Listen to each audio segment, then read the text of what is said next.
और सोनार की तो एक लोहार की। 15 मिनट ऐसा ज़र्ब है जो अभी भी नहीं भर सका।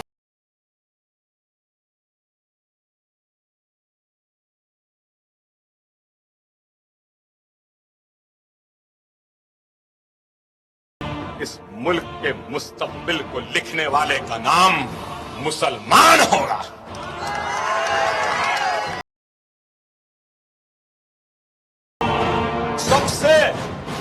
सबसे गंदा आदमी जो औरतों का एहतराम नहीं करता वो राम था। वो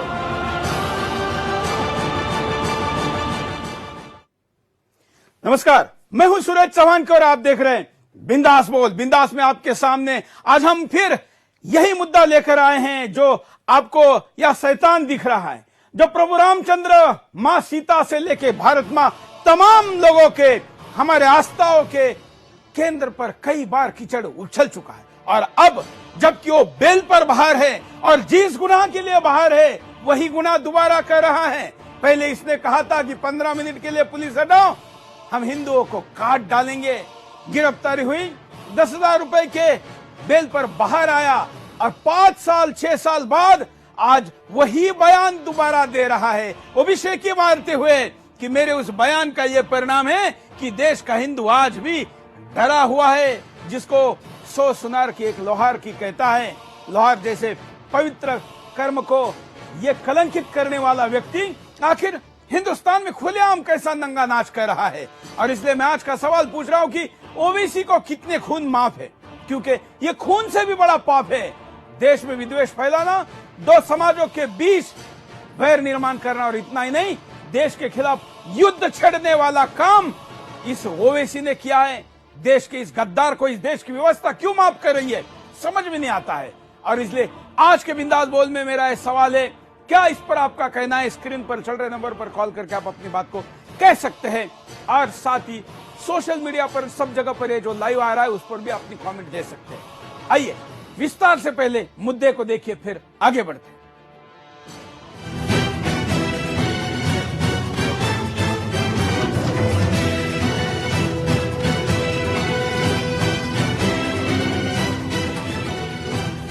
ओवैसी ने एक बार फिर जहर उगला है। 100 सोनार की तो एक लोहार की। 15 मिनट ऐसा ज़र्ब है जो अभी भी नहीं भर सका। ओवैसी फिर से देश की कानून व्यवस्था को ठेंगा दिखा रहा है। ओवैसी खुलेआम अपने 15 मिनट वाले बयान को सही ठहरा रहा है।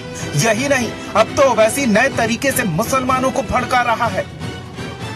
इस मुल्क के मुस्तकबिल को लिखने वाले का नाम मुसलमान होगा।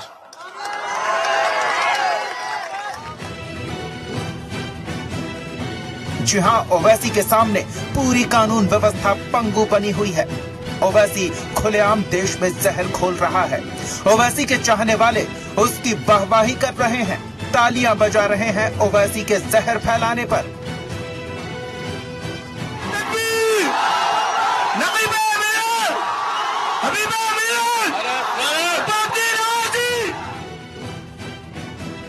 ओवैसी के भाषण को देखकर लग रहा है जैसे ओवैसी जहर फैलाने का सैलाब तैयार कर दिया हो। ओवैसी की बनाई ये भीड़ ओवैसी के जहर भरे भाषणों पर वाहवाही करती है। सबसे गंदा आदमी जो औरतों का एहतराम नहीं करता वो राम था। बोला भीड़ की वाहवाही एहसास करा रही है कि ये भीड़ भी जहर से भरी हुई है। ये भीड़ समाज में ओवैसी के जहर भरी विचारधारा को पाल पोष रही है। इस भीड़ की विचारधारा में आतंकी पनप रहे हैं। ये जहर भरी विचारधारा देश विरोधी अपराधियों को तैयार कर रही है। ऐसे में कई सवाल खड़े हो रहे हैं। क्या कानून का कोई राज नहीं है? क्या कानून ओवैसी के सामने पंगु बन गया है? क्या ओवैसी जैसे देश विरोधी लोगों को ऐसे ही खुलेआम घूमने दिया जाएगा? क्या ओवैसी ऐसे ही देश की कानून व्यवस्था को चुनौती देता रहेगा? ओवैसी आज ही नहीं, काफी पहले से देश और समाज को तोड़ने की खुलेआम चुनौती देता रहा है, लेकिन अभी तक ओवैसी जेल की सलाखों के पीछे नहीं गया है। कई FIR हुई है ओवैसी पर, लेकिन कभी अरेस्ट नहीं हुआ है। क्योंकि शायद देश के हुक्मरान ओवैसी से डरते हैं। देश की कानून व्यवस्था ओवैसी के सामने वाकई नतमस्तक है। ऐसे में आप भी अपनी राय दे सकते हैं बिंदास बोल में बेखौफ।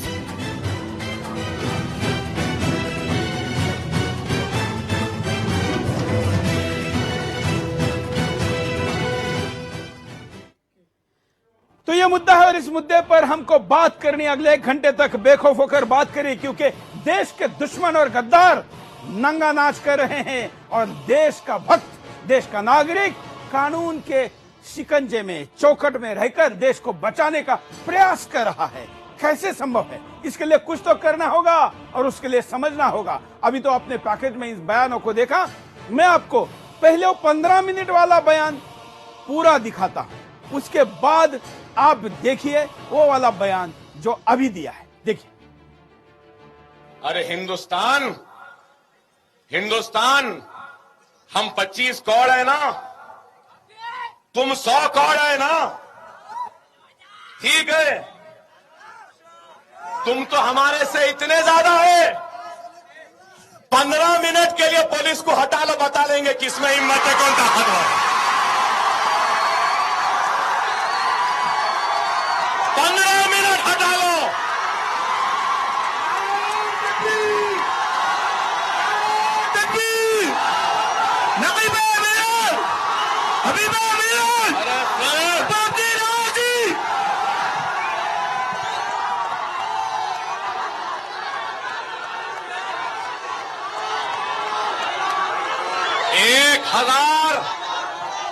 एक हजार क्या, 1 लाख क्या, 1 करोड़ नामर्द मिलकर भी कोशिश कर ले तो एक को भी पैदा नहीं कर सकते।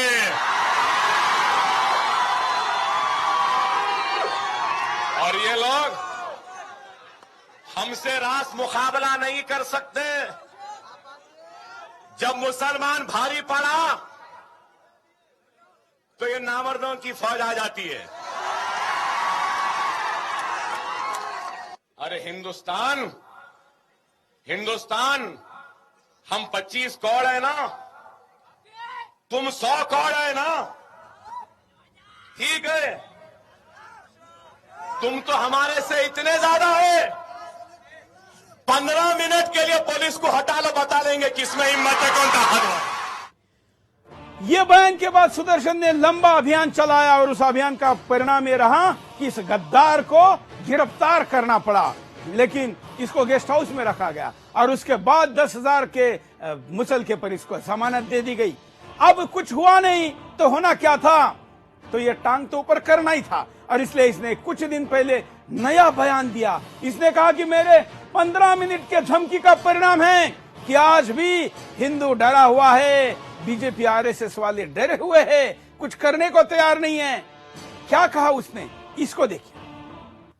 कोई गौ रक्षक, ये कोई बजरंग दली, ये कोई भी आरएसएस वाले, कोई भी हमारा बाल भी विंगा नहीं कर सकता।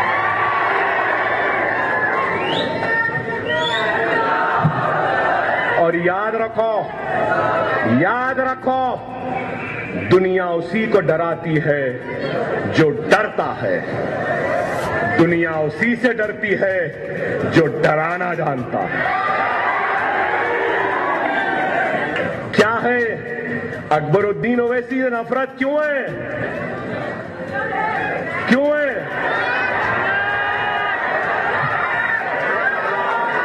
100 सुनार की तो 1 लोहार की। 15 मिनट ऐसा ज़र्ब है जो अभी भी नहीं भर सका कोई गौ रक्षक। बताइए, मेरे साथ अभी आप तमाम दर्शकों के साथ वीर चक्र प्राप्त कर्नल टीपीएस त्यागी जी है। त्यागी जी, जो धमकी एक व्यक्ति ने दी थी और कभी जिसके कारण कानून तोड़ा गया था, आज गिरफ्तारी के बाद आज बेल पर है और वही गुनाह दोबारा कर रहा है, फिर भी अरेस्ट नहीं हो रहा है। वैसे तो अकबरुद्दीन ओवैसी का जवाब हैदराबाद के एक एमएलए ने दे दिया कि 15 मिनट क्या, हम तुम्हें 15 घंटे, हम तुम्हें 15 साल हम तुमको 15 शताब्दी देते हैं। अगर इतने समय में भी आपने देश के एक भी नागरिक का बाल भी बांका कर पाए तो हमको बताना। ऐसा डरने से कोई काम चलने वाला नहीं है। लेकिन अगर ये समझते हैं कि ये कहने के बाद भी छूट जाएंगे और उसके बाद भी सरकार कुछ नहीं करेगी, तो ये भी मान लें कि और लोग भी हैं हिंदुस्तान के अंदर। इस हिंदुस्तान में पूर्व सैनिक भी हैं, इस हिंदुस्तान के अंदर फौजी हैं, पूर्व सैनिक हैं, देशभक्त नागरिक हैं, जिनके अंदर जज्बा है। अरे तुम मुसलमान की जो बात कर रहे हो, तुम लोग तो गिड़गिड़ाए थे जब हिंदुस्तान का बंटवारा हुआ था, तब तुम यहाँ गिड़गिड़ाए थे कि हमको यहाँ पे रहने दिया जाए। वो तो उस समय की गलती हो गई कि हम लोगों ने पाकिस्तान की बात में आके कि पाकिस्तान में जो हिंदू हैं वो सुरक्षित रखे जाएंगे, हमने आप लोगों को यहाँ रख लिया। अगर हम उस टाइम ही निकाल देते तो बात खत्म हो जाती। उस समय के गिड़गिड़ाने वाले लोग आज ये कहते हैं कि 15 मिनट का अभी भरा नहीं है जख्म। वो जख्म तो आप 15 शताब्दी तक भी देते रहे, हम उसे जख्म मानने को तैयार नहीं है। और केवल इतना नहीं, अगर आप मुसलमानों को इस तरह से भड़काते हैं, क्योंकि भीड़ जो है ये भेड़ है, आप इन्हें भड़काते हैं, तो फिर आप ये समझ लें कि जो और लोग हैं वो भी आपसे 100 गुना ज्यादा ताकत से मुकाबला करने में सक्षम है। छोड़ दीजिए, पुलिस को हटा दीजिए, कर लीजिए 2-2, 4-4 हाथ, हम तैयार हैं। ये तो यही चाहता है। लेकिन त्यागी जी, मैंने इसका जवाब दिया, इतिहास के पन्नों से इसका जवाब दिया, और मैंने कहा तुम तो ओवैसी, तुम 15 मिनट के लिए पुलिस हटाने की बात कर रहे हो। याद रखना, छत्रपति शिवाजी महाराज के वंशज हम, जिसने 10,000 की सेना लेकर आए, अफजल खान को 15 सेकंड में पेट फाड़कर उसको अपनी जगह पर भेज दिया था। 15 मिनट ज्यादा दे रहे हो, रिस्क ले रहे हो।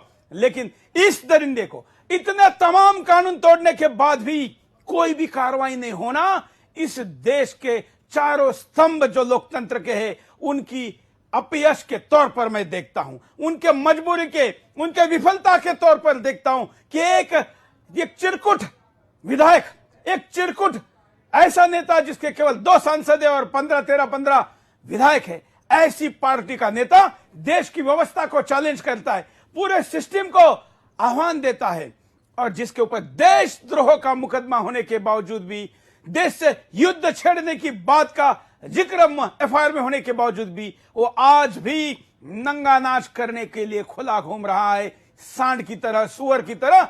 ऐसे व्यक्ति पर अगर कार्रवाई नहीं होगी तो इस देश के सिस्टम पर लोगों का विश्वास उठ जाएगा।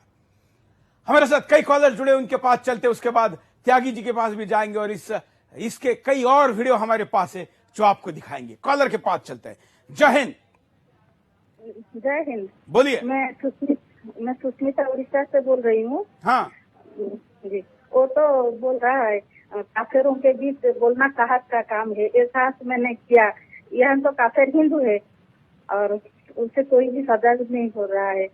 फिर और एक बात, जो मुस्लिम सूफी संत जो सचमुच क्या हिंदुओं से प्यार करते थे, जो इनके मजार में जाकर हिंदू पूजा करते हैं, या ये भी एक धोखा है हिंदुओं के साथ, हिंदू समझ नहीं पा रहे, इस विषय में जानना चाहती हूँ। बिल्कुल, धन्यवाद। अगले कॉलर के पास चलते हैं। आप भी कॉल कर सकते हैं, अपनी बात को रख सकते हैं। जय हिंद, बोलिए, क्या कहना है आपको? हाँ जी सर, बोलिए। जय हिंद। बोलिए सर, सुनील कुमार शर्मा बोल रहा हूँ। हाँ सर, मैं कहना चाहता हूँ, ये मनुष्य रूपी सुअर जो इन्होंने जब कहते हैं कि हम मुसल्ले ईमान हमने किया है, तो ये मुसल्ले ईमान नहीं, ये मुसलमान है। इन्होंने अपना जो ओरिजिनल ईमान था उसको मसला है सर, जो है ना, इसलिए ये इस तरीके की बातें करते हैं। और मैं इनसे कहता हूँ, इनका ईमान इस देश में नहीं है तो ये यहाँ रहते क्यों हैं? बिल्कुल, धन्यवाद। हम आगे बढ़ते हैं। इतना ही नहीं तो ये देश को चैलेंज करते हुए हम लोगों को जब कहा जाता है कि लोकतांत्रिक बात करिए, लोकतंत्र के ऊपर मत जाइए, भाईचारे की बात करिए, इस देश को भाईचारे का भांग खिला खिला कर जो नशा लाई है, वो नशा ने देश का नुकसान कर दिया है। और ये तो देश पर कब्जा करने की बात करते हैं। हिंदुस्तान किसके कब्जे में होगा ये भी घोषित करते हैं। देखिए, आज मेरी आवाज निर्मल में है। अगर यही आवाज, यही ताकत, यही आप जैसा जज्बा, यही आप जैसा ईमान, यही आप जैसा इत्तेहाद अगर 25 करोड़ मुसलमानों में आ जाए तो खुदा की कसम इस मुल्क के मुस्तकबिल को लिखने वाले का नाम मुसलमान होगा।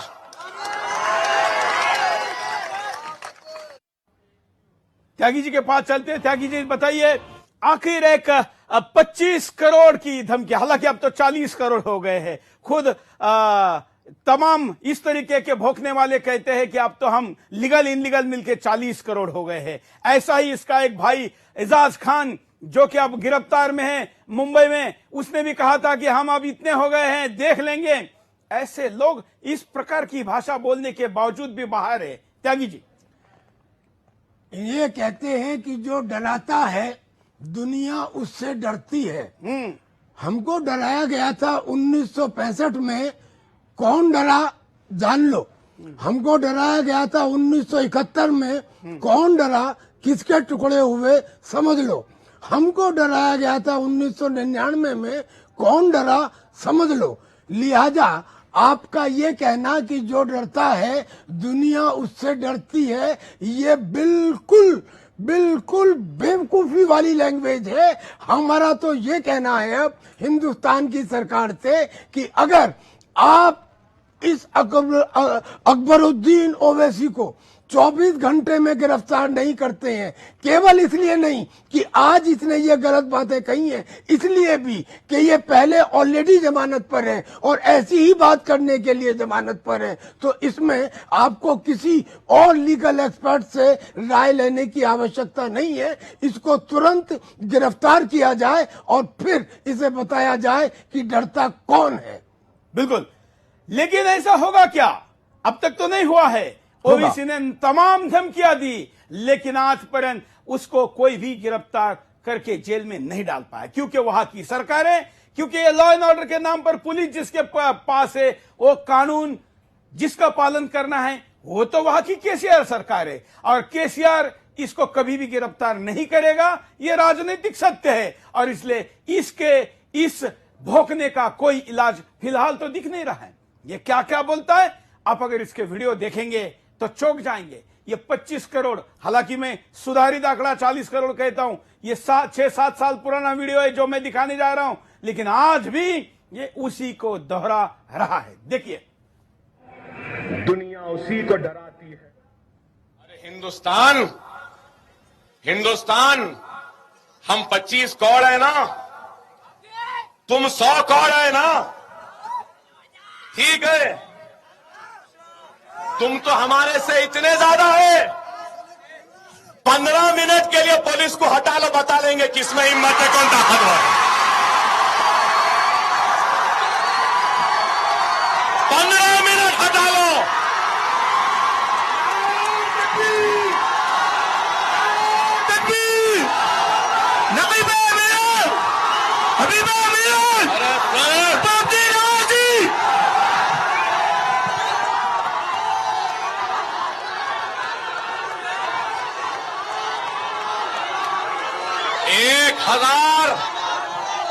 एक हजार क्या, 1 लाख क्या, 1 करोड़ नामर्द मिलकर भी कोशिश कर ले तो एक को भी पैदा नहीं कर सकते।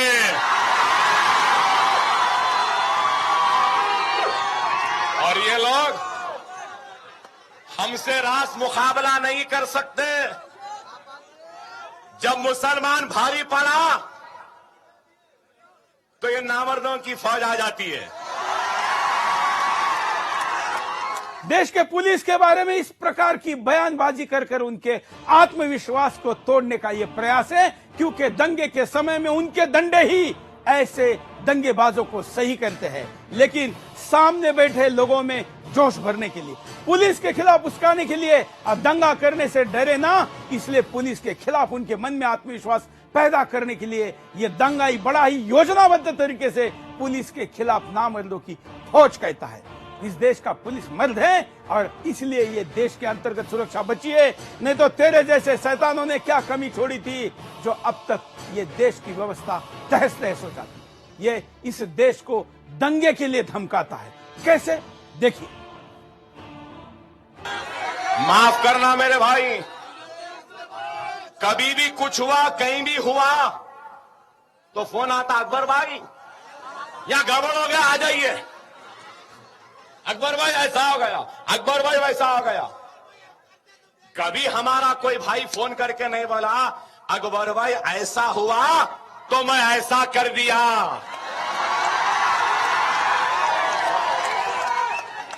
आइंदा फोन आया तो बोलना ऐसा हुआ था, अब ऐसा कर लिया अकबर भाई, अब तुम संभाल लो। बताइए त्यागी जी, इससे खुली बात क्या चाहिए कि तुम दंगा करो, मैं तुमको बचा लूंगा? बताइए। मोदी जी से हम ये कहेंगे कि आपने सबका साथ, सबका विकास और उसके साथ जो बोला है सबका विश्वास, ये सबके विश्वास की वजह से इस आदमी की दोबारा ये बोलने की हिम्मत हुई है। हमारा कहना है कि आप ये कहिए कि उनका विश्वास जो विश्वास करने लायक है, जो विश्वास करने लायक नहीं है, उनके खिलाफ एक्शन लिया जाना चाहिए। और हम एक फौज का ऑफिसर होने के नाते मैं आपसे ये दरखास्त करता हूं इस चैनल के माध्यम से कि आप इस आदमी के खिलाफ तुरंत एक्शन लें, और वरना फिर बाद में ये मत कहना कि हिंदुस्तान के फौजी और देशभक्त नागरिक बेलगाम हो गए। बिल्कुल, क्योंकि अगर देश की व्यवस्था विफल हो जाती है तो कुछ लोग तो आगे आएंगे ही, क्योंकि जैसे स्वयं रक्षा के लिए कुछ करना जरूरी है वैसे राष्ट्र रक्षा के लिए भी कुछ करना जरूरी पड़ता है, तब देश के लोग करते ही है। कलर के पास चलते उसके बाद इस गद्दार का एक और वीडियो आपको दिखाता हूं। जय हिंद, बोलिए, क्या कहना है आपको? हेलो, बोलिए। सर मैं ये कहना चाह रहा हूँ, हाँ सर मैं ये कहना चाह रहा हूँ, जिस तरह का बयानबाजी देते हैं उस तरह का हमारे देश में जो कानून बनाया गया है, जो कानून बनाया गया है इस पे कार्रवाई इससे सख्त की हो रही थी। 10,000 रुपये मुसलके पे छुट जाते हैं ये लोग। तो मैं ये कहना चाह रहा हूँ ये इतना ताकतवर बन रहा है, मैं इससे 5 मिनट भिड़ना चाहता हूँ। 15 मिनट छोटे से 5 मिनट में धूल चढ़ाता हूँ, यही कहना चाहता हूँ। चलिए, ये तमाम प्रकार की बातें करता है, धमकी देता है। इसका अगला वीडियो आपको बताएगा कि ये क्या क्या कहता है, देखिए। अरे ये मुसलमान भागकर पाकिस्तान नहीं गए, हम यहीं पर रहे हैं, यहीं पर रहेंगे, यहीं पर जिए, यहीं पर मरेंगे। ये मुल्क हमारा था, हमारा है, हमारा रहेगा। हमको जाने की बात कहने वालों, खुदा ना खास्ता, 1000 मर्तबा खुदा ना खास्ता, पहले तो नहीं जाने वाले। हम गए तो खाली हाथ नहीं जाएंगे, ताज को भी ले जाएंगे, लाल किले को भी ले जाएंगे, कुतुब मीनार को भी ले जाएंगे। बचेगा क्या? अयोध्या की वो टूटी फुट्टी राम की मंदिर बचेगी, वो अजंता एलोरा की नंगी नंगी मूर्तियां बचेंगी, और क्या रहेगा? अरे हम मरते भी हैं तो इस जमीन में 2 गज जमीन लेकर दफनाते हैं, क्योंकि हमको इस मिट्टी से मोहब्बत है। तुम मरते हो तो जलकर फिजाओं में आवारा की तरह चले जाते हो।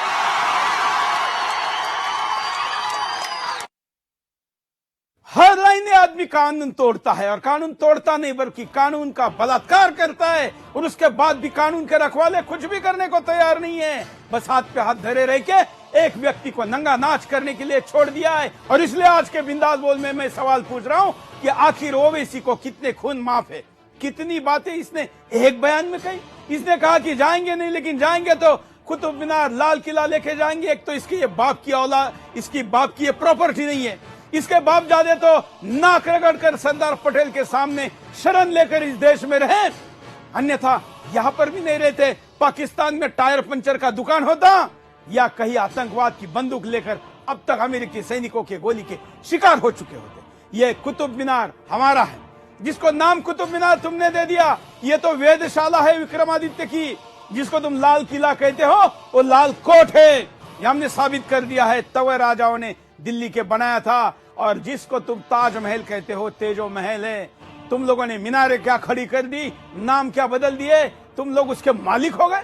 और आखिर इतना झूठ वो उन लोगों के सामने जो मदरसा छापे और इसलिए वो भी इसके पीछे चिल्लाते हैं, लेकिन ऐसे लोगों को भड़का कर ये दंगा कर रहा है और इस देश के राजनीतिक माहौल को भी खराब कर रहा है।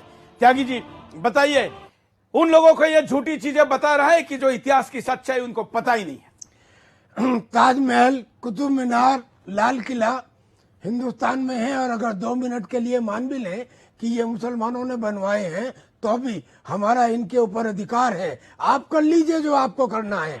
आप इनकी एक ईंट तो यहाँ से ले जाके दिखाइए। ये हिंदुस्तान का हिस्सा है, हिंदुस्तान में रहेंगे। आप लोगों को हमने 1947 में शरण दी थी यहाँ रहने के लिए, आपके ऊपर दया की थी। अब अगर इसके बाद आप इस तरह की जुबान बोलते रहे तो हमें दोबारा सोचना होगा कि हम तुम्हारे साथ क्या सलूक करें। आज तक सहनशीलता, अतिथि सत्कार और अहिंसा, इन सिद्धांतों के ऊपर हम चलते रहे, लेकिन वो सब उनके लिए थे जो इस काबिल हो, वो तुम जैसे लोगों के लिए नहीं थे। अगर सरकार इस मामले में तुरंत कोई कार्रवाई नहीं करती है तो वो समझ लें कि यहाँ के लोग भी वही जुबान बोलना शुरू कर देंगे जो आज ये एक अपराधी बोल रहा है, जो अकबरुद्दीन ओवैसी बोल रहा है। ये आवाज अगर 10 जगह से आने लगी तो सरकार सोचे कि क्या होगा। इसलिए ये आवश्यक है कि अब इस आदमी के खिलाफ तुरंत एक्शन लिया जाए, कड़ा एक्शन लिया जाए, सबके सामने लिया जाए। बिल्कुल। एक गायक है और गायक ने अपने गायकी स्वतंत्रता में, जो कि उसको फ्रीडम होता है आर्टिस्ट का, उसमें गीत बनाया। गीत में कुछ भी कानून नहीं तोड़ा है, लेकिन उसको गिरफ्तारी हो गई क्योंकि ये गाना गैर कानूनी लगा। देखिए क्या कहा था उसने, उसके बाद बात करते हैं। ये गीत इसलिए केवल सुनाया कि ये गाने का बोल था कि जो ना बोले जय श्री राम भेज दो उसको कब्रिस्तान। कब्रिस्तान तो एक तो अपने लोगों को तमाम उर्दू शब्दों की आदत लगाई, तो कब्रिस्तान का केवल मुसलमानों के लिए होता है क्या, हिंदुओं के लिए नहीं होता क्या? और ये गाना वर्तमान में ही है, आप कैसे तय कर रहे हैं? ये तो रामायण के परिप्रेक्ष्य में भी रावण को कहा गया होगा, लेकिन इसको वर्तमान के साथ जोड़कर इस गायक को जेल भिजवा दिया है 1 दिन के अंदर। बस एक मुसलमान प्रवक्ता कांग्रेस के उसने ट्वीट कर दिया और इसके खिलाफ कार्रवाई हो गई। एक गाना जो कि शायद कुछ हजार लोगों ने भी नहीं सुना होगा, उसके खिलाफ 24 घंटे के अंदर गायक के खिलाफ कार्रवाई होती है। लेकिन एक नंगा नाच करने वाले देशद्रोही नमक हराम के ऊपर 7 साल में हिंदुस्तान की कोई व्यवस्था 1 सेकंड के लिए भी कार्रवाई नहीं कर सकती। ये इस देश की व्यवस्था का विफलता है। ये विफलता ही इस देश के लोगों में एक ऐसा नैराश्य फैला रही है कि इस देश में देश के भक्तों के ऊपर तो कार्रवाइयां होती है, लेकिन गद्दारों के खिलाफ कभी भी कार्रवाई नहीं होती है। यही भावना अगर लोगों के मन में रही तो सोचिए कि लोग वैसे भी निराशा के भाव में हैं, वैसे भी इन तमाम शांत दूतों पर मिलने वाले पुरस्कार और इनके जीतने वाले विश्वास के कारण हम कई हमले झेल रहे हैं। ओवैसी जैसे गद्दारों पर कार्रवाई न होना समाज के मनोबल पर एक बड़ा परिणाम कर सकता है। त्यागी जी, मैं आपकी बात से पूरी तरह सहमत हूं। अगर इन लोगों के ऊपर कार्रवाई नहीं होती है तो ये समाज के मनोबल के ऊपर एक प्रहार होगा और उस प्रहार को सहने की अब आवश्यकता नहीं है। हमने सफिशिएंट टाइम इनको दे दिया, हमने सफिशिएंट सहनशीलता इनको दे दी, लेकिन एक लिमिट आने के बाद में आवश्यकता हो जाती है। जैसे भगवान कृष्ण ने कहा था कि 100 गाली तक माफ है शिशुपाल को, मगर 101वीं गाली दी तो फिर सर कलम कर दिया जाएगा। ऐसे ही, लेकिन ये तो 100 से ज्यादा हो गई, इसकी तो लाख से ज्यादा हो गई। इसके अब तक इसके पाप का घड़ा क्यों नहीं भरा है? या लोकतंत्र के घड़े में 100 का आंकड़ा नहीं होता है? आप तो धर्म की बात कर रहे हैं, ये तो अधर्म है। ये निश्चित रूप से अधर्म है और इसके खिलाफ कार्रवाई होनी चाहिए। हम सब कहते हैं और समाज भी कहता है। और अब जैसा मैं बार बार कह रहा हूं कि अगर सरकार इसके खिलाफ कार्रवाई नहीं करती है तो सरकार फिर कल को पूरी जनता को संभालने के लिए तैयार रहे, क्योंकि जो आक्रोश है वो इस कदर बढ़ चुका है। इन लोगों ने जो सांप्रदायिकता के बीज बोए हैं, जो इन्होंने कहा है कि मुसलमानों का मुस्तकबिल होगा, क्यों? तुम्हारे बाप का राज है कि मुसलमानों का मुस्तकबिल होगा? ये हिंदुओं का देश है, ये हिंदू राष्ट्र है। इस हिंदू राष्ट्र के अंदर हमने आपको रहने की जगह दी है, हमने आपको रहने के लिए एक्सेप्ट किया है। अब उसके बाद में आप कहते हैं कि यहाँ का मुस्तकबिल मुसलमान होगा? नहीं, बिल्कुल नहीं। सरकार को इसमें कार्रवाई करनी चाहिए। नहीं करती है सरकार तो जनता करेगी और हम लोग दिखाएंगे कि हाँ 15 मिनट हमें भी दे दिए जाएं। 15 मिनट 60,000 सैनिक हर साल रिटायर होते हैं। अरे रेलवे वालों को आप रेलवे में फ्री चलने के लिए पास देते हैं, जो LIC वाले हैं उनको वो मुफ्त में LIC कराते हैं, जो बिजली वाले हैं उन्हें फ्री बिजली देते हैं। हम फौज वाले हैं, हमें 2 गोली चलाने की इजाजत दे दीजिए, पहली गोली इस अकबरुद्दीन ओवैसी को मारेंगे। इस देश के सैनिकों में स्वाभाविक गुस्सा इसलिए भी है क्योंकि सीमा पर अपना परिवार छोड़कर सर्वस्व त्याग कर मरने के लिए तैयार होने वाले सैनिक जब वापस आकर देखते हैं कि सीमा के बाहर के गद्दार देशद्रोही देश के दुश्मन वे दूसरे देश के खिलाफ तो निपट लेते हैं, लेकिन देश के अंदर के गद्दारों से वो निपट नहीं पाते हैं। कानून उनके हाथ बांध देता है और इसलिए त्यागी जी जैसे लोग बंदूक और गोली मांगने की बात कानूनन रूप से करने को मजबूर होते हैं। एक कॉलर के पास चलते, उसके बाद इसका अगला बयान आपको दिखाते हैं। जय हिंद, बोलिए। जय हिंद सर। क्या कहना है आपको? सर मैं सिर्फ इतना कहना चाहता हूँ कि हमने कोई चूड़ियां नहीं पहनी हुई है जो हम इसको जवाब नहीं दे सकते, और समय आने पर हम इसको मुंह तोड़ जवाब देंगे और आप इसमें कार्रवाई जो भी आपको कैंपेन शुरू करना है कीजिए, हम इसमें पूरी तरह साथ देंगे आपका। बिल्कुल, हमने तो की है और हमने कैंपेन में कभी कमी नहीं छोड़ी। इसने और इसके भाई ने कहा था हैदराबाद आके दिखाओ, मैं गया था। ये दोनों उस दिन वहां से भागने को मजबूर हो गए, बाल विवाह का नहीं कर पाए। वहां की पुलिस को आगे लगा दिया, वहां के मुख्यमंत्री कार्यालय को मेरे खिलाफ उतारा। उसके बाद भी हम गए थे और जब भी जरूरत पड़ेगी जाएंगे।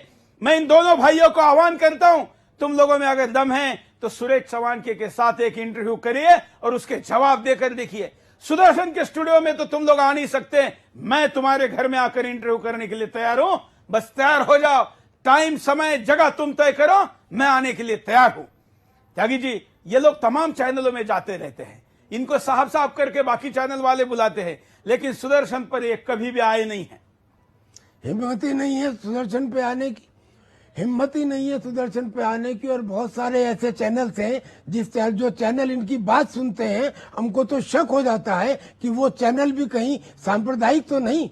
अरे हमने सांप्रदायिकता ना फैले, मुसलमान और हिंदू आराम से इस देश में रहे, इसलिए आपको रहने दिया। अब अगर आप बदमजगी फैला रहे हैं तो निश्चित रूप से वो करना होगा जो हम करना नहीं चाहते।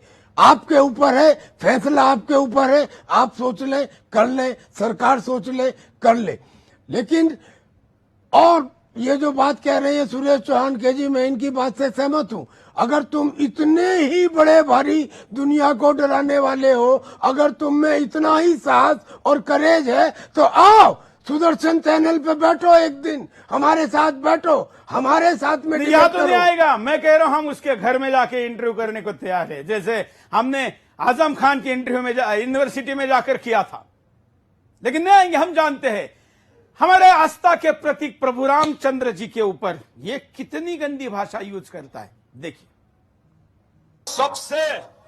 सबसे गंदा आदमी जो औरतों का एहतराम नहीं करता वो राम था बोला। सबसे गंदा आदमी जो औरतों का एहतराम नहीं करता वो राम था बोला। सबसे गंदा आदमी जो औरतों का एहतराम नहीं करता वो राम था बोला। बताइए, प्रभु रामचंद्र जी को दूसरे को पकड़कर कोट करके ये आदमी इस प्रकार की बात कर रहा है। पाकिस्तान में अगर ये होता तो ईश निंदा के कानून के तहत इसको तुरंत फांसी होती किसी साक्ष्य की जरूरत नहीं होती। लेकिन हिंदुस्तान में ये वीडियो होने के बावजूद, देश के गृह मंत्री को देने के बावजूद, मुख्यमंत्री को देने के बावजूद, देश के सुप्रीम कोर्ट से लेकर हर व्यवस्था के व्यक्ति ने इसको देखने के बावजूद इस पर कुछ भी कार्रवाई नहीं हुई है। इसका मतलब इस देश का तंत्र पंगु है या लाचार है या इसके सामने शरण है। कॉलर के पास चलते हैं। जय हिंद। नमस्कार, वंदे मातरम जी। बोलिए। ये आधा पजामा उल्टी खोपड़ी का ओछा आदमी औरंगजेब की नस्ल का है। ये गांधी की मेहरबानी है जो ये गधा देश में पहलवान बनकर मलाई खा रहा है। और गांधी ने अगर ये गलती ना की होती तो ये पाकिस्तान में सड़कों पर भीख मांग रहा होता, झाड़ू लगा रहा होता या गधों की लाइन में डंडे खा रहा होता।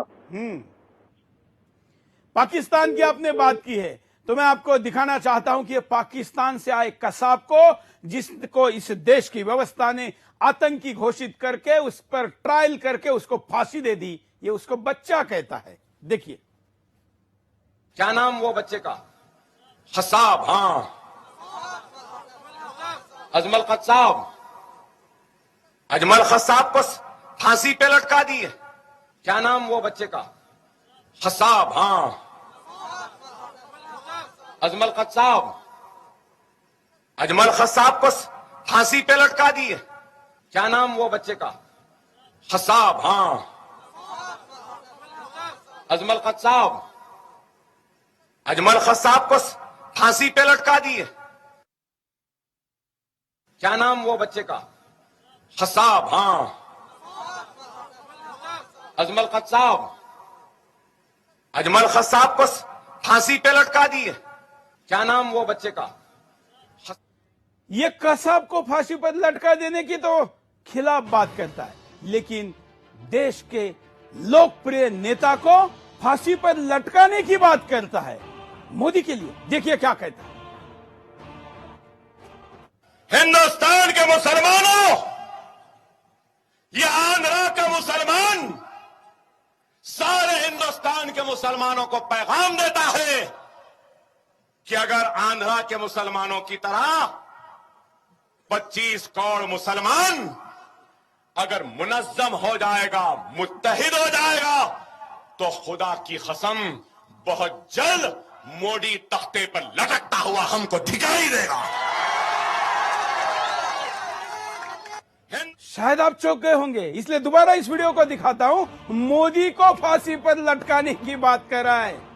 देखिए, हिंदुस्तान के मुसलमानों, ये आंध्रा का मुसलमान सारे हिंदुस्तान के मुसलमानों को पैगाम देता है कि अगर आंध्रा के मुसलमानों की तरह 25 करोड़ मुसलमान अगर मुनज्जम हो जाएगा, मुत्तहिद हो जाएगा, तो खुदा की कसम बहुत जल्द मोदी तख्ते पर लटकता हुआ हमको दिखाई देगा। बताइए त्यागी जी, अब इसके बाद भी कुछ और गुनाह करना बाकी है क्या? मोदी जी ले लीजिए आप इनको विश्वास में। ये कहता है कि वो कसाब, वो बच्चा था, उसको फांसी पे लटका दिया।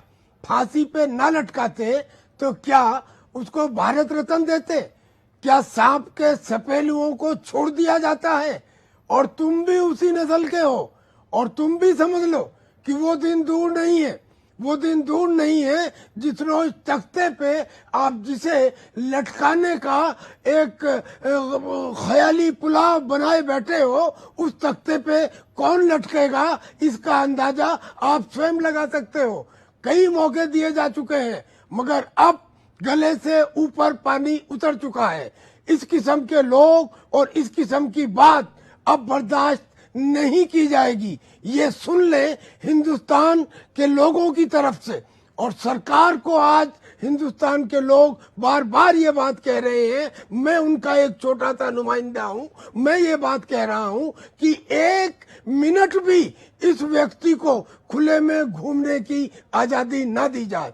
और अगर इसके खिलाफ एक्शन नहीं लिया जाता है तो वो बेचारा आदमी जो ये कह रहा था कि नहीं बजोगे जय श्री राम, जाओगे फिर तुम कब्रिस्तान, उसको जेल में डालने का क्या रीजन है, क्या लॉजिक है? कैसे आप बता पाएंगे इसको? बिल्कुल, या तो फेसबुक के पोस्ट के ऊपर जेल डाला जाता है, ये तो देश के लोकप्रिय नेताओं को फांसी देने, देश की आस्था प्रभु रामचंद्र को गाली देने, सीता मां को गाली देने, माता कौशल्या को गाली देने से लेके हर पाप कर चुका है।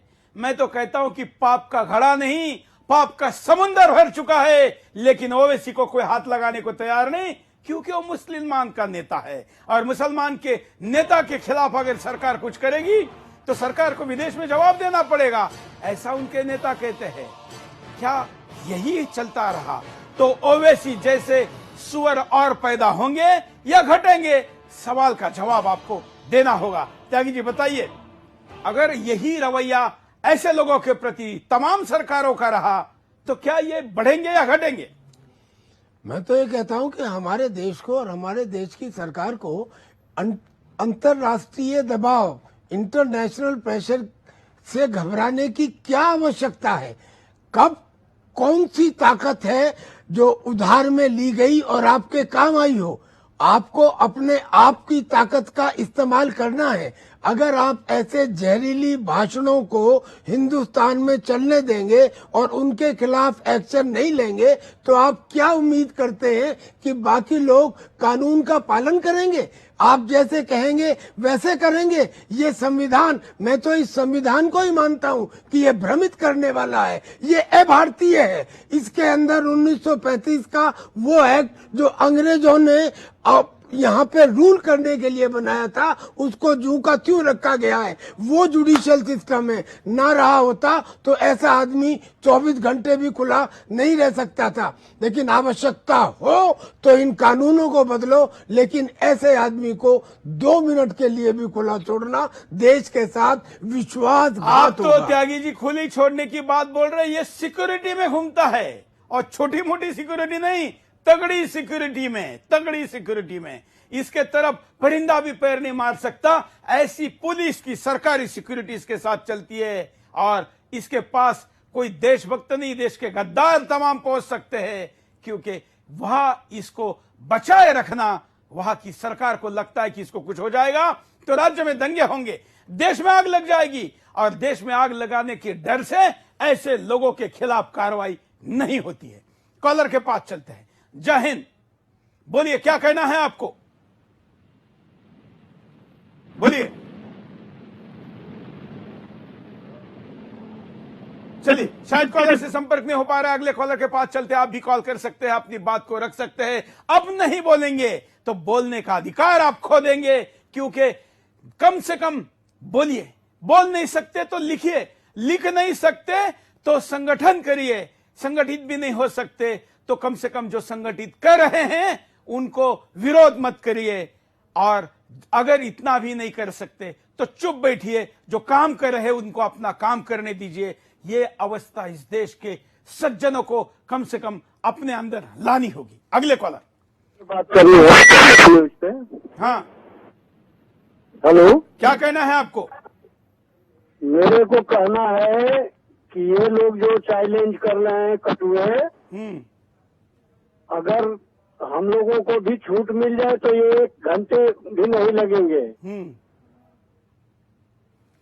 चलिए, ये मोदी जी को चैलेंज कर चुका है। हालांकि ये चैलेंज पुराना है, इसके बाद मोदी जी जा गए वहां पर, ये कुछ नहीं कर पाया, दुम दबाकर भाग गया। लेकिन इसका वो चैलेंज आपको इसलिए भी सुनना जरूरी है क्योंकि इस पर भी कार्रवाई नहीं हुई। देखिए, और लोग मुसलमान को डरा रहे हैं। अरे मोदी है, मोदी है, कै का मोदी, किधर का मोदी? आजा बाबा, एक मर्तबा हैदराबाद आजा, बता देंगे।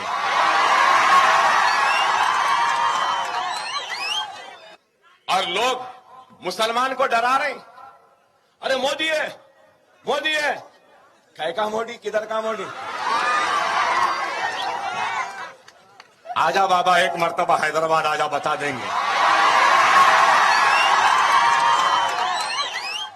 ये कहा इसकी और मोदी की तुलना हो सकती है। ये चिरकुट एक देश के सर्वोच्च लोकप्रिय नेता के खिलाफ ये बात बोल रहा है। मोदी जी मुख्यमंत्री थे तब की ये बात है, प्रधानमंत्री के क्या उम्मीदवार घोषित हो चुके थे या होने वाले थे उस दौरान की बात है। बराबरी तो तब भी नहीं हो सकती लेकिन आज भी मोदी जी की सरकार इस पे कार्रवाई नहीं कर रही है। इसका दुख हमें एक मोदी समर्थक होने नाते जरूर है। त्यागी जी, बिल्कुल सही कह रहे हैं आप। मोदी जी उस समय कार्रवाई नहीं किए, अलग बात थी, लेकिन अब मोदी जी अपनी वजह से नहीं, इस आदमी ने मोदी जी के खिलाफ बात कही और ये कहा कि उनको तख्ते के ऊपर लटकता हुआ आप देखेंगे। सीधा सीधा मतलब ये हो गया कि उनका कत्ल किया जाएगा, उनको फांसी दी जाएगी। मोदी जी, मैं कहता हूं आपकी सहनशीलता बहुत अच्छी है, आप इस बात के ऊपर बेशक एक्शन ना लें, आपकी मर्जी, लेकिन आप इस बात के ऊपर एक्शन लें जब ये कहता है कि हिंदुस्तान के 100 करोड़ हिंदुस्तानियों को 100 करोड़ हिंदुओं को मैं 15 मिनट के अंदर खत्म कर दूंगा। ये जब बात कहता है और यहाँ के सभी लोगों को नामर्द कहता है, इस किस्म की बात के ऊपर आप एक्शन लीजिए, आप एक्शन लीजिए। पूरा हिंदुस्तान आपके साथ में है। और कम से कम राम जी का अपमान करने पर तो एक्शन होनी ही चाहिए। देखिए, दुनिया उसी से डरती। प्रभु रामचंद्र जी के खिलाफ भी ये क्या बोलता है, जानकी जी के खिलाफ बोलता है, मां सीता के खिलाफ बोलता है। देखिए, सबसे अयोध्या में 3 मनाजिर है जहां के लोग बोलते हैं राम यहां पैदा हुए, राम यहां पैदा हुए, राम यहां पैदा हुए।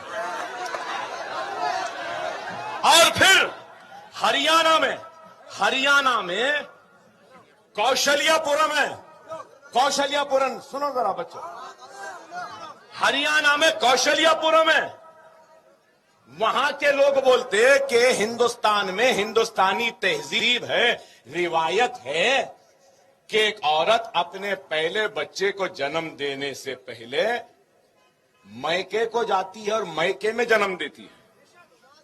हमारे पास भी अरे पहला बच्चा है आ जाओ बोल के घर में बुलाते है भाई, है एक हिंदुस्तानी तहजीब है, हिंदुस्तानी तहजीब है। इसी तरीके से हरियाणा कौशल्यापुरम के लोग बोलते हैं कि कौशल्या वहां की थी। कौन कौशल्या? राम की मां, दशरथ की बीवी। और वहां के लोग बोलते कि कौशल्या हिंदू तहजीब के हिसाब से मैके को आई थी हरियाणा को कौशल्यापुरम में, और राम वहां पैदा हुए। 3 पुजारियां बोल रहे हैं अयोध्या में, यहां। अरे अडवाणी, वाजपेयी, उमा भारती, मोदी, बता आखिर राम की मां कहां गई, किधर जन्म दी?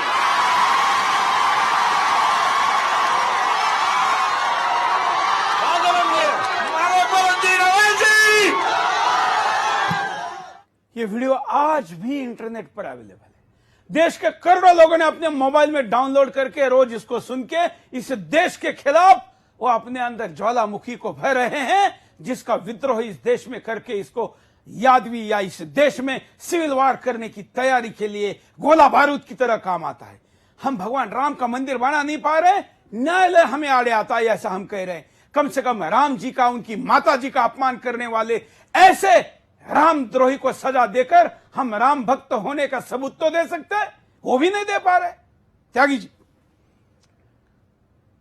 हमारा दुर्भाग्य है कि हम ही में से कुछ लोग अपने भगवानों के खिलाफ बातें बोलते हैं संसद में, संसद के बाहर भी।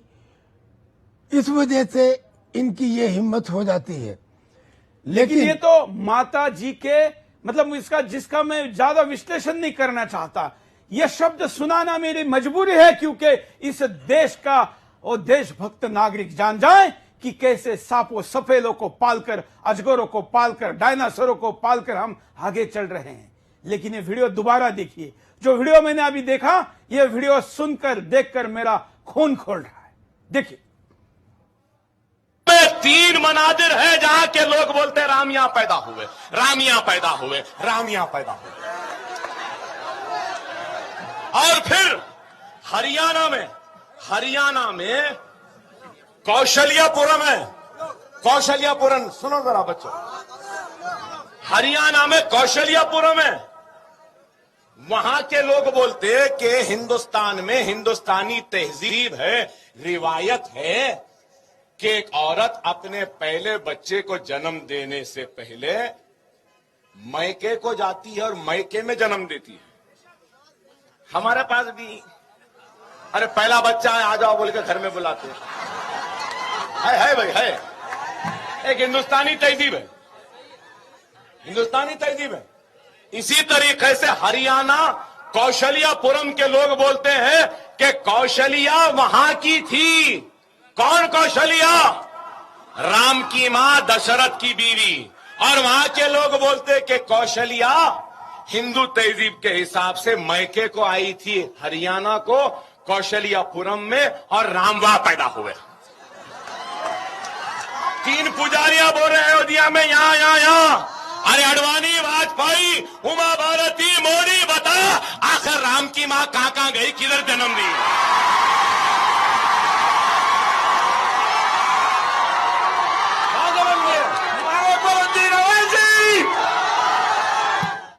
जो उन्मादी भीड़ है वो राम जी के अपमान पर उन्माद फैलाते हुए क्या क्या नारे दे रही है। अकबरुद्दीन ओवैसी का जय जयकार कर रही है, अपने भगवानों का जय जयकार कर रही है उस बयान पर जो हिंदुओं के सबसे आराध्य, विश्व के सबसे ज्यादा पूजे जाने वाले एक दैवत के खिलाफ बात बोलने वाले व्यक्ति को हौसला बढ़ा रही है, हीरो मान रही है। बताइए त्यागी जी, आखिर सामने बैठे हुए लोग भी तो गुनहगार हैं। निश्चित रूप से गुनाह को करने वाले, गुनाह का साथ देने वाले, गुनाह में शरीक होने वाले, गुनाह को सुनने वाले और सुनने के बाद कुछ एक्शन न लेने वाले सब गुनाहगार माने जाते हैं। जैसे इन्होंने माँ कौशल्या के बारे में ये बात कही है कि वो कहाँ कहाँ जन्म देती फिरी थी। अच्छा, तुमको बताएं कि वो कहाँ कहाँ जन्म देती फिरी थी? ये तो हो सकता है कि तुम्हारी बिरादरी में होता हो, पर खैर छोड़िए, हमें बिरादरी से मतलब नहीं। हमारा कहना ये था कि हम साथ मिलके रहने के लिए आपको यहाँ रहने दिया गया। अब आप इस स्थिति से बिगड़ते जा रहे हैं, हमें आपके खिलाफ अब तुरंत एक्शन लेना होगा, ऐसी वकालत हम सरकार से करते हैं। इसने अब प्रभु रामचंद्र ही नहीं, प्रभु रामचंद्र जी का पूरा परिवार, जो लोग घर में राम परिवार रख के पूजा करते हैं और ऐसे लोगों के खिलाफ उंगली भी नहीं उठा सकते, उनको प्रभु रामचंद्र कभी भी आशीर्वाद नहीं देंगे, बल्कि उनके इस गुनाह को कभी माफ नहीं करेंगे कि उनकी माता जी का अपमान करने वाला दैत्य हिंदुस्तान में है। और हिंदुस्तानी चुप है, व्यवस्था विफल है, लेकिन समाज तो जाग रहा है। अगर जीवित है तो आप जीवित होने का उदाहरण तो दीजिए, नहीं तो भगवान के राम के परिवार की पूजा आपके देवालय में बंद करिए, क्योंकि आप उसके लायक नहीं हो। उस परिवार की इज्जत उछालने वाला क्या क्या शब्द नहीं जिसने निकाले, वो बोलने वाला अभी भी जीवित है, बाहर है, नंगा नाच कर रहा है, और आप भगवान के मूर्ति के परिवार का पूजन करें। भगवान राम, भारत माता, इस देश की व्यवस्था ही नहीं और भी भगवानों का इसने अपमान किया है। देखिए कितने राम, लक्ष्मण, दुर्गा, लक्ष्मी, फुलला, क्या क्या है, कितने भाई, हर 8 दिन में एक नया पैदा हो जाता है। अब तो नए आ गए, गणेश थे, वो थे महाराज, अब हनुमान जयंती आ गई, रामनवमी आ गई, लक्ष्मी मालूम थी, ये भाग्य लक्ष्मी आज तक नहीं सुने। ये कौन सी नहीं है भाई? और दुर्गा सुने, ये सुने, बहरहाल मैं क्या बोलूं, कैसे कैसे नामा है। ये मुबारक महफिल में वो मनुष्य नामों को लेके खराब करना नहीं चाहता। ये उस भाग्य लक्ष्मी मंदिर के लिए बात कर रहे हैं जब इसके पुरखे हिंदू होकर वहां पूजा में जाते थे, तब से वो मंदिर है। ये इसने काटने के पहले से वहां जाते थे, ये भूल गया है। ये भाषा इसलिए उपयोग में लानी पड़ रही है कि अंदर का ज्वालामुखी को इस देश के कानून, संविधान और तमाम मर्यादाओं के कारण दबाए रखने की बारी आ रही है।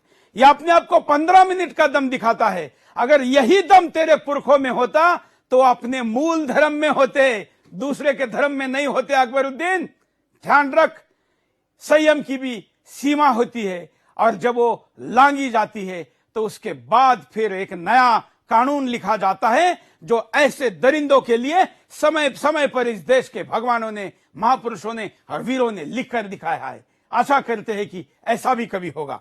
त्यागी जी, मैं आपका आभारी हूं कि आप आए और इस कार्यक्रम में आपने आपके मन की व्यथा को व्यक्त किया। मैं देश के तमाम उन लोगों का भी आभारी हूं जिन्होंने आज के इस कार्यक्रम में बढ़ चढ़ कर हिस्सा लिया। आपका भी धन्यवाद, और तमाम उन लोगों का भी धन्यवाद जो आज के इस कार्यक्रम में रहे।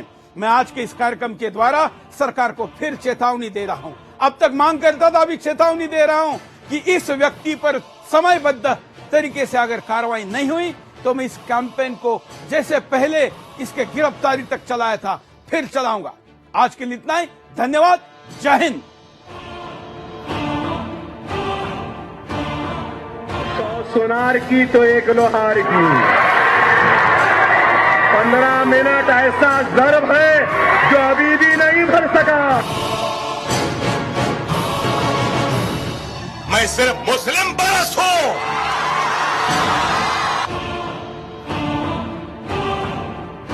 इस मुल्क के मुस्तकबिल को लिखने वाले का नाम मुसलमान होगा।